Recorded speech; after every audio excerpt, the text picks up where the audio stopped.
Some of y'all's vibes are literally killing you. Your happiness, your genius, your flow, your relationships, finances, all of the good things in life. I think that's the wrong script. I actually wanted it to be a positive video. So today I want to talk about why creating and protecting your good vibes is not really optional. It's kind of crucial, I would say, for your survival, for your happiness, for your swag and prosperity. And how this vibration curation was literally one of not many things that pulled me out of the hole that I was digging with my own hands for a decade. I'm so thrilled you ended up on soft brain surgery. I'm Dasha. Here I just yap about stuff that I lived that has the potential to make the world a better place. So this is my contribution to society. As is society, so is contribution. Let's go.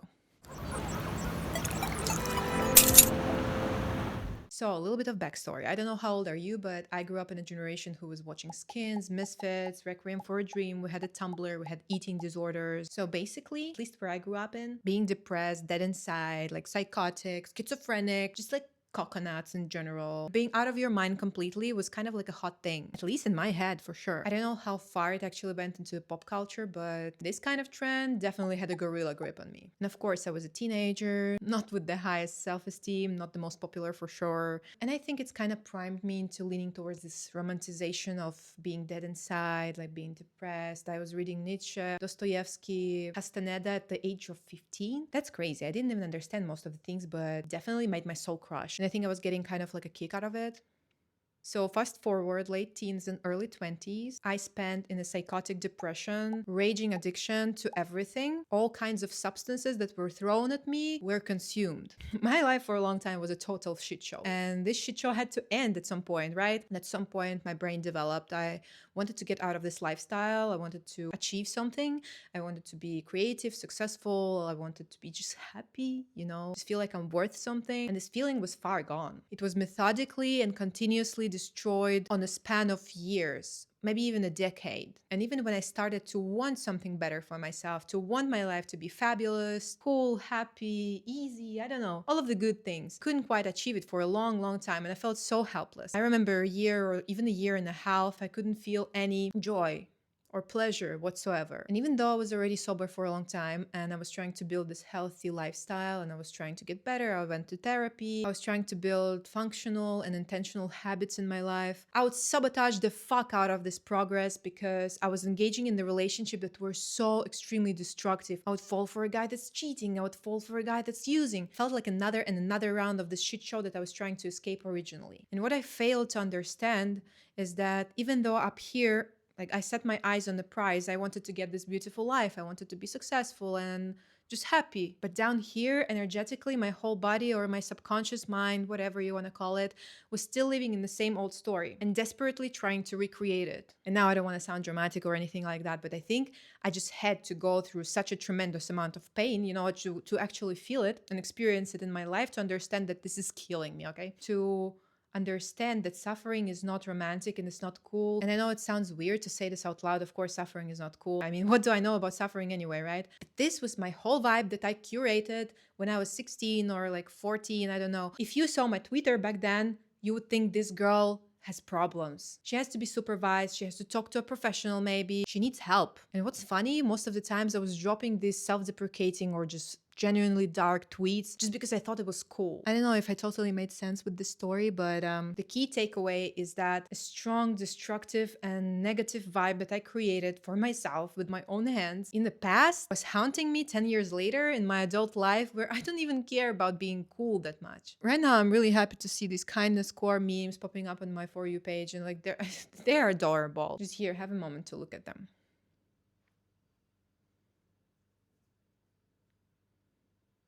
In my times, this was unimaginable.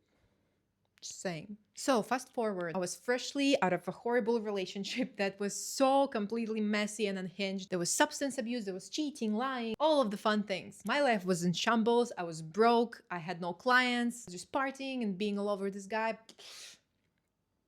instead of building my business. My mental health was hanging by a thread and I genuinely had no will to live. Honestly, I guess this was like a final turning point when I understood and kind of engraved into my mind that I really want like only good things in my life. Okay, this shit show is over forever. I don't really mess with this stuff anymore. However interesting my lore might become, I want good shit. I got medicated, quit the part-time job that I had to take on because I couldn't make my ends meet, met my soulmate, aka the love of my life, started a new freelance business, moved to a new apartment, and in generally today I just feel amazing. But Dasha, okay, my life sucks right now. What do I do? What do we do?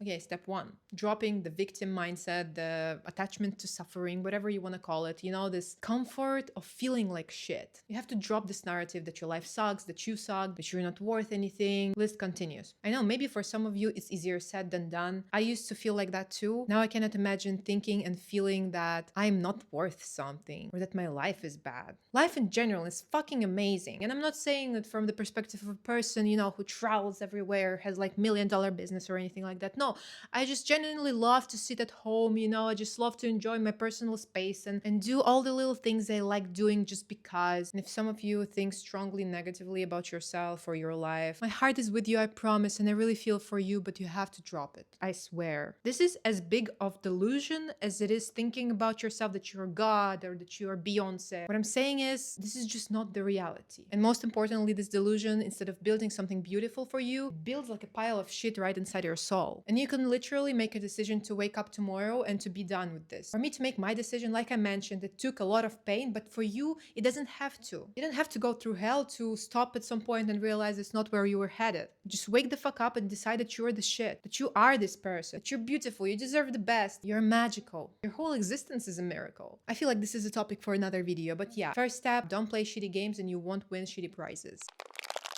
Next up, step two is basic energetical hygiene. What do I mean by that? It can be anything, honestly. Just audit your life for what's bringing you energy and what drains you out of energy. You know the drill. Cut off some people, quit the job, break up with this guy, turn off social media. I know it sounds extreme, right? And I hope you're not making any impulsive decisions based off of one YouTube video, right? But eventually you'll have to do it. I don't know. I'll just like feel it out for yourself. It's actually funny how I see creators on here that talk about similar stuff, right? And they say that they would cut people off their life like that. But the job, of course, you have to have some savings and a strategy and a plan, right? Somebody got to pay the bills. Whereas for me, fuck the job.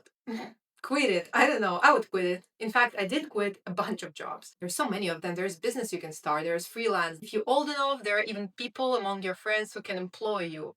Quit the job. With people, I have a bigger issue though. I'm not the type to let go easily, and I am a believer that you can work it out, talk it out with a person. My friends didn't cut me off when my vibes were giving schizophrenic, psych ward, mental hospital type of thing. They supported me. They've been with me through thick and thin. And I feel like when my friend is off, maybe I will distance myself a little bit, but essentially to collect my internal resources, to talk it out, to support them, try to make them see the world from different perspective, or if I have to call out someone on their bullshit, I'll do it. And I'm happy when my friends do it to me. So yeah, you do you. I don't know. If there's something that's killing you energetically in your present life that you picked for yourself when you were not at your best, let's say, you will have to let go of it. You will have to work your way around it or just like straight up cut it off. Protect your vibes, basically. Sooner or later, it has to happen. This was step two. Step three is vibe curation. And this is my favorite part because I am creative. Here, your goal is basically what it sounds, to create a vibe for yourself. And you can do it in so many different ways, whatever suits you, whatever aligns with your soul. My personal favorites are dancing, meditating, staying at home, doing anything creative like making music or sewing or crafting. I have project on project on project on project. It never ends and I love it this way for me. I really love getting ready, putting on my makeup, even if I'm just staying at home. I love to meet my friends as well, especially if we meet in a group, and we have this chit chat and it's always so funny, so iconic. Love that. I love spending time with my man. I love when we go on road trips or cook together, things like that. Basically, create your arsenal of things that you can do on a daily basis, repeatedly, routinely even, to raise your vibrational frequency. And by that, I don't mean like anything, ooh, wow, just like create your mood for yourself, And when you're already in this flow, and this flow is continuous in your life, it is so much easier and so much more effective to set intentions or manifest or whatever you want to call it. Put your eyes and heart on something and start moving in that direction. And you will see that when your vibes are great, when you're aligned, when you're happy, the simplest and the most pleasant path will just unravel in front of you. And of course, these steps are not rigid that you have to do them in the right order, but it's generally easier and more natural and more effective to create your vibes, create your mood when you have already dropped the victim mindset, right? When this step is accomplished. These are more like layers that you can work on independently that in the whole will create your beautiful, happy, abundant life. I just put them in this order specifically because there is like a misconception that I really don't like about like positive vibes, like pushing this positive mindset onto a depressed person, onto a suffering person. I think this narrative is coming from the right place, but it's just kind of rubbing against the grid. I just feel like it can be hard for a person who has low self-worth or is generally unhappy to start believing in the positive affirmations without actually understanding the process and the mechanics of how it works inside them. The undesirable situation is mostly created by the negative self-talk, by destructive habits. The second misconception I wanted to talk about is that narrative that you have to be regulated and calm before you can do anything.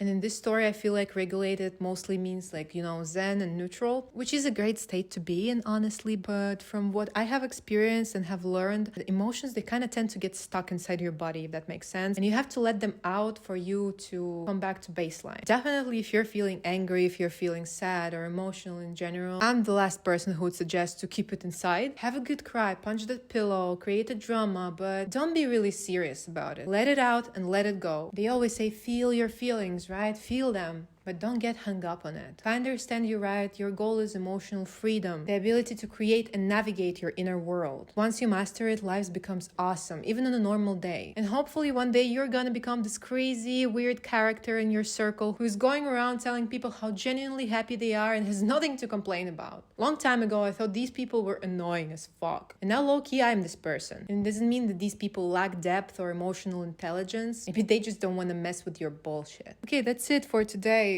Why every video has to be so deep? You can ask any question in the comment. I'll be answering everything as detailed as possible. And I'm new here on YouTube, so if you like and subscribe, trust me, I'm gonna call my mother to tell her about it. Okay, thank you, bye.